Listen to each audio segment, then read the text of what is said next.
Hi, we're the Cosmic Twins. And you're watching ESC Fan TV.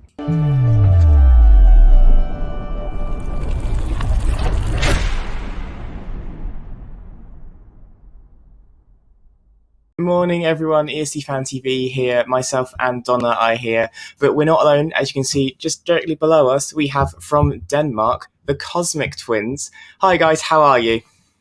Hello, we're good. We're good. Thank you. Thanks for having us. No, it's an absolute pleasure. So for those who do not know you, would you like just to introduce yourselves and who you are? Well, I'm Chris, and this is Alec, and we're from the Cosmic Twins. Or we are the Cosmic Twins. Yeah, we are the Cosmic Twins. So, we're, as you said, from Denmark and just aspiring musicians, entered this competition called Danish Melodi Grand Prix, as you may know. Pre-selection for Eurovision. And we are so excited for being a part of this and the interview here, and everyone who is saying so many good things about our new single, the Silver Bullet. And we are just happy. Yeah. So first things first, I want to get out of the way, and obviously, where did the name Cosmic Twins come from? Because I'm a twin myself, but I've never put myself and my brother in a galaxy setting like you two have, it seems. Why not? Why not? Oh god, that would be fun though. But honestly, it's because our dad painted a picture of us called the Cosmic Twins when we were born. So recently, 2 or 3 years ago, when we formed our band, we decided to name ourselves the Cosmic Twins in honor of him and his art, and also because we resonated so much with the name. Yeah, because of our music is just so grand in some way, and Cosmic just seemed right in some way. Yeah, and also Cosmic is a universal feeling in some way. I don't know how to describe it though, but it's just so unifying. Yeah, unifying in some way. Yeah. I'm not alone. I've got Donna here with me. So Donna, what would you like to ask the boys? Hi, boys. You have a third party occasionally in your group, don't you? Ben. How did you meet Ben? Yeah. His actual name is Benjamin. So it's he's our drummer, and we met him on a thing in here in Denmark we call boarding school. I don't know. It's a different translation. I don't know if it's the appropriate name for it, but on boarding school when we were like 15, 16, 17 years old. 10 years ago. Yeah. Then we met him and played music together with him all the time. Basically, we had a band called ABC, which stand for Alec, Benjamin, and then Chris, which is totally ridiculous. But so we played a lot, and we've played a lot ever since. We've always been a trio. We played for 9 years together or something. So he's always with us when we're touring and such. He's a part of the group, not the duo. I think you could say that. Yeah. Brilliant. And obviously this isn't the first time you've performed on DR. I think it's in 2018 you performed on a show called Live. I think it was something like that. How was that? How did you get into that? And how did that forward your career going forward in the public eye? Yeah, well, we released our debut EP in late 2018, and 1 week after they wrote to us and asked if we wanted to be a part of the talent show Live. And we were so honored, and we just saw it as a big opportunity for starting our career. And then we just got fucked in some way, because it was so hard in some way, and we didn't know what we really got into. We weren't really prepared for it. We weren't ready for it. We were so new in some way. Yeah. And that has helped us a lot in our career to get some dedication, some real dedication, and some and also pushing us forward. Yeah. And taking things seriously. We kind of had this idea that we were the only band ever, basically, that wanted this so bad to make it in music. So when we were a part of live, it just hit us that a lot of people want this to happen. Like they want their music career to happen, and so there's a lot of competition. You need to be very good at what you're doing in order to get noticed, even. So yeah, it hit us like a truck. Yeah, I think. So here, when we are participating in DANSK MELODI GRAND PRIX, we are so ready to give it all we got. That is amazing. Donna, I'm going to throw it back to you now. Up in, like, I was going to say rainy Scotland, but I hope it's not raining up there. No, it's a bit dull at the moment, and most of the snow is now gone. But, you know, I can handle dull and cold. That's fine. So, guys, you actually had a lovely lady called is it Sanne Solomonsson? Is that right? As your mentor? Yeah. Gosh, how did that work out for you? Did she give you some pro tips that you are taking forward into this DANSK MELODI Grand Prix? She gave us a tough love. It was her that really showed us what it meant to be a musician that time.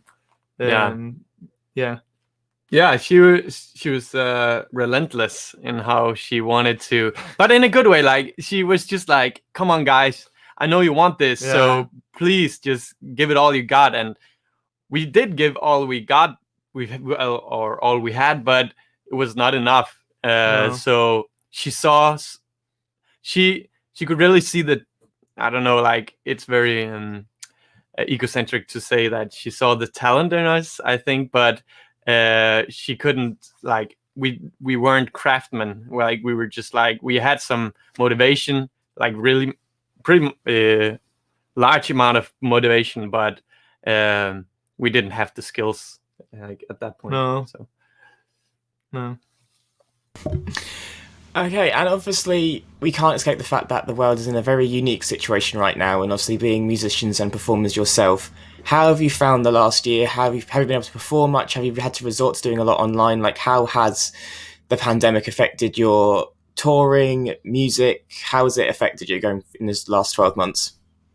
Yeah, it has been kind of a blessing and a curse in some way, this corona, because it's obviously so bad for everything, and we were looking forward to many shows and almost quitting our jobs to just go full-time musicians, which we are now anyway. But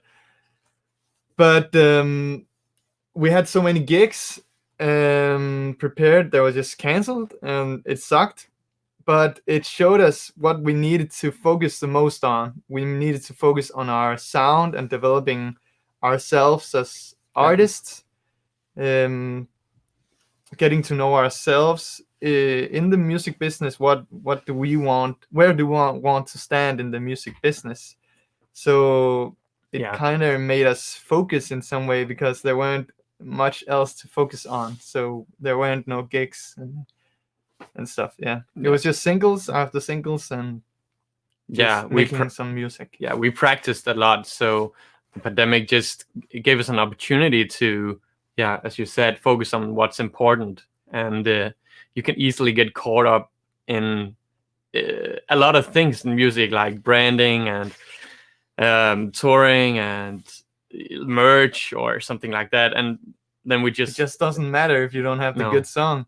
No, exactly. So when Denmark locked down in like March last year, we wrote a song called "Stand Together," which has been our, like, except for Silver Bullet right now, it has been our most successful songs so far. And we wrote it in 2 days, recorded it in 2 days more, and then it was released the next Friday.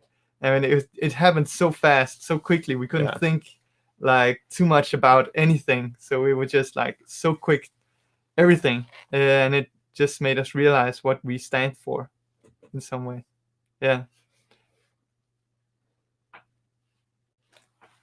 Oh, I think maybe the sound is off. Can't hear you guys.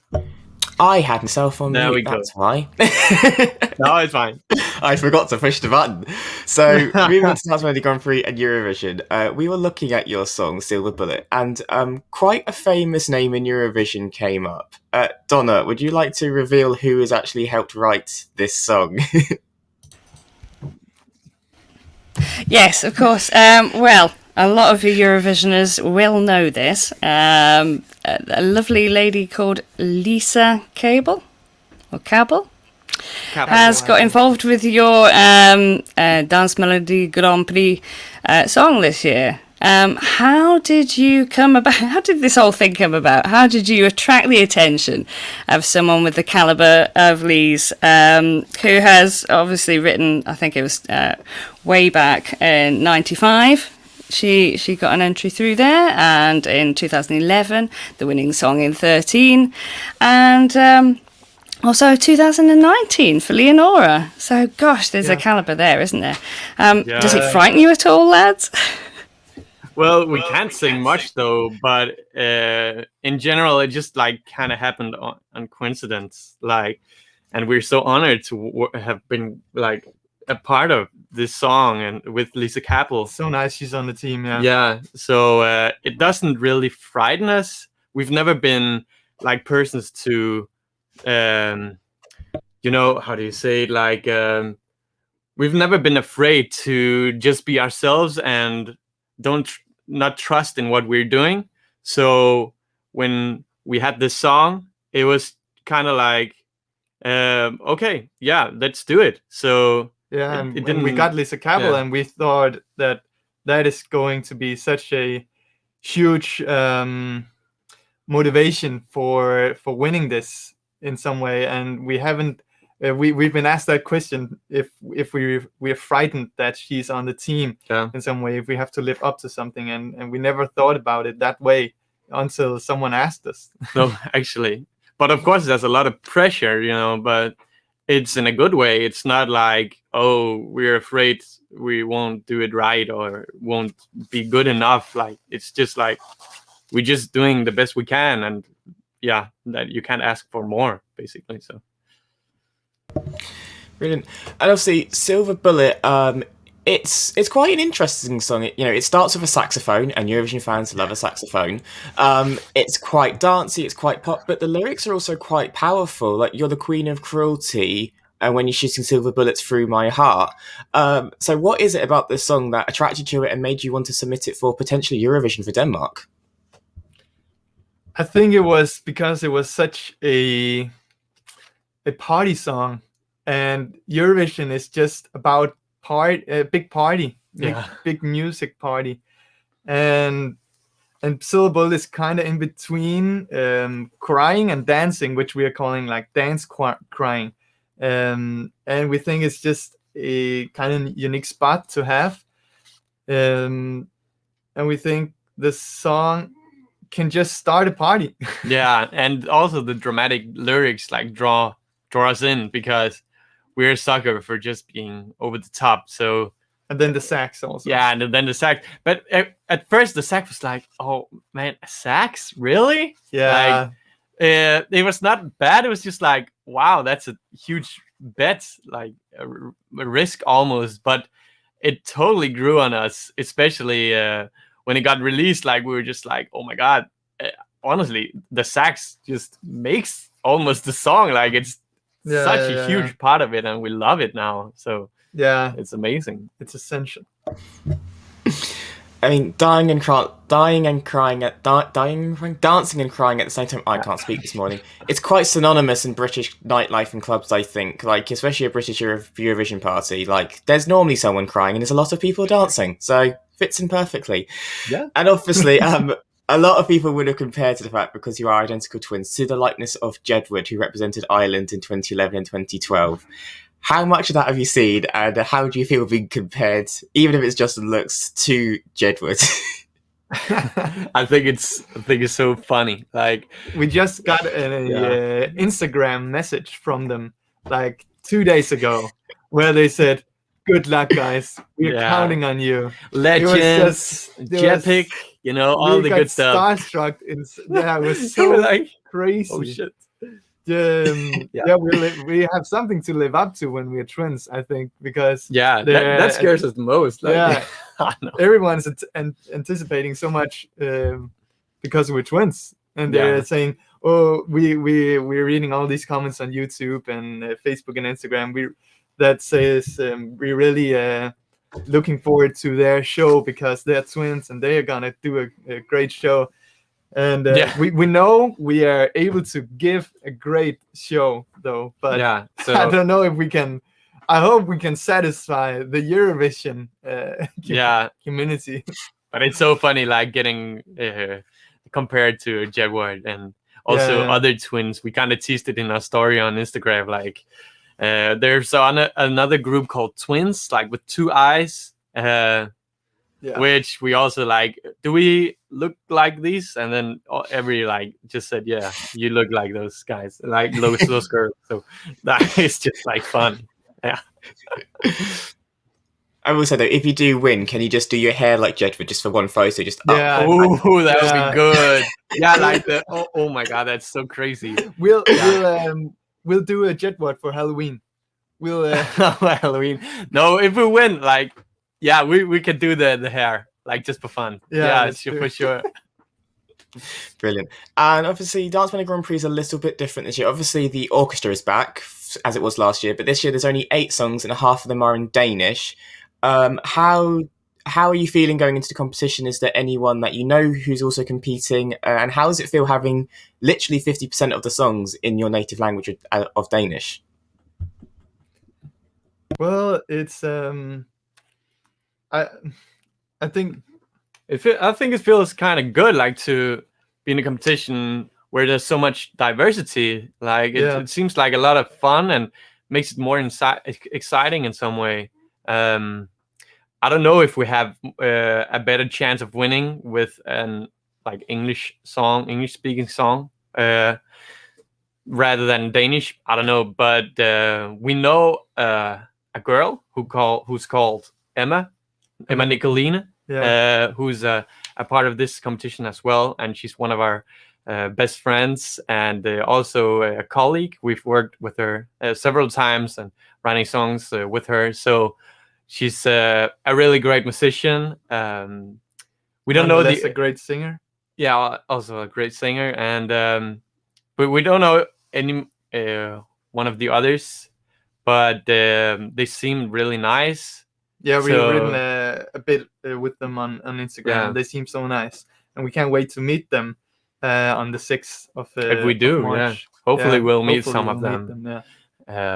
But I mean, it's fun. I think it's interesting that so many songs are in Danish this year, though. Yeah. So will there be will the winning song be a Danish song? That's sick. It could be. Yeah. I don't know. Amazing. Donna, anything you would like to add to us, to the boys? Well, I'm quite looking forward actually to seeing how the mix plays out, as you say, boys. Will we actually get a Danish entry this year? It would be very interesting. Actually, how are you anticipating the recording environment of the show? Will there be an audience on the show this year, or is it purely done in just a closed studio? Do you think that will affect your performance at all, not having an audience around? There's not going to be an audience. There's no audience at all. It's just going to be total just scene. A stage. Yeah. And we've tried similar thing back in last summer, where it was just broadcasted live, and it was so funny because the pressure just really disappeared. There was no pressure at all because there was just 2 cameras just flying around. It was just okay, I don't know how many is watching, but here we go. Yeah. In some way. It's kind of like an upscale version of your practice room in some way. Yeah. But it's fun. But I mean, it would be more fun to perform in front of an audience because they give you the energy that you long for when you're reaching the high note, or when you're just gonna go all out and then there's no response, like no direct response, no like human response. I think there are gonna be like some simulated things. Maybe. I don't know. We can't really tell much about it, but even if we knew. So, but I think it's good and bad in a way. I do think that it's very nice that they're gonna go all in on the video quality because there's no audience and it's just only being broadcasted. So it's gonna be all in on the stage and all in on the stage performance as well. So I'm very much looking forward to having a top-notch video of us performing and showing the whole world what we're capable of. Yeah. Brilliant. And is there anything that you can hint or talk about staging-wise? Because Donna and I dance, and Donna works in... It's like theatre production, like Donna works in, isn't it, Donna? Yes. Front of house as well as backstage as well. So yeah, it's more theatre than television that I've worked in. And Ian, my partner, as well works with sound, so we can be a little bit picky at times. Okay, that's awesome. I would say that you guys can expect a show that's gonna be so mind-fucking. And that's all we can say, really. Yeah, that's pretty much all we can say. Well, I think that's a brilliant way just to leave us in suspense. That's the only tagline you can give us. Absolutely love it. And as a final point, this is kind of like a two-part here. How would it feel to win and represent Denmark? And also, what would you like to say to those that have sent you a lot of support so far since your song? Because it hasn't even been a week since your song's been released. So how have you found the response and what everyone's said to it? Well, it would be amazing to win. Like, honestly, not gonna lie, it would be the greatest thing that would happen. Like, I don't know why, because it's just a competition in music is just so, like, ambivalent. It's just like, why do you compete with music? It's so subjective. But I think it's more of an, like, it would be such an honor. Honor, to win, and also just seeing the feedback from everyone is just like, we're so grateful for having all of those. Overwhelming, all the good messages we've received, and it's already been streamed so much, and we just can't believe it in some way. It's incredible. We are so thankful for everything. Yeah, we're so thankful. So thanks for all the support from all of you guys. Like, it will mean really a lot grateful when we are standing on the stage the 6th of March. Yeah, and we're trying to message back all of you. It's not possible, I think, but we'll try to. We're each spending like 2 hours a day just like answering back everyone. Yeah, and watching videos of reactions of us, and it's so surreal. We like it. We do like it so much because we think it's a part of the job, and it's part of why we do what we do. But it's also many hours. Yeah, but it's fun. But it's so nice. Brilliant. And to say about reaction, I'm pretty sure we have a reaction to DANSK MELODI GRAND PRIX 8 songs on the horizon at some point, so you have that to look forward to from us as well. I promise we'll be nice. Dora and I will be. I can't vouch for the others. I'll be nice anyway. Regardless of anybody, I'll be nice because I've listened to all the songs you've released so far, guys, and I actually really adore them. I really do. Thank you. So, especially Stand Together. I do like that one. Yeah. Thank you. Brilliant. Well, so that are the Cosmic Twins. Thank you so much for giving us your time this morning. We really do appreciate it. Where can people find you on social media if you're not already stuck enough on your phones replying for everyone? Where can they find you and send you some love? Send us some love on Instagram at the Cosmic Twins official. You can see it's us because we have like a what's it called, the purple profile pic. Or else go on Facebook, The Cosmic Twins, or YouTube, The Cosmic Twins. Yeah, The Cosmic Twins. They're just the Cosmic Twins everywhere, from here to a galaxy far, far away. Yes, I just doing a Star Wars reference. Sue me. And with that, that is everything for today. And if you want to see the Cosmic Twins compete, make sure you're watching DR for the DANSK MELODI Grand Prix on March the 6th. Good luck, guys. All the best of your silver bullet, and hopefully we'll see you in Rotterdam as well. Thank you very much. Yes.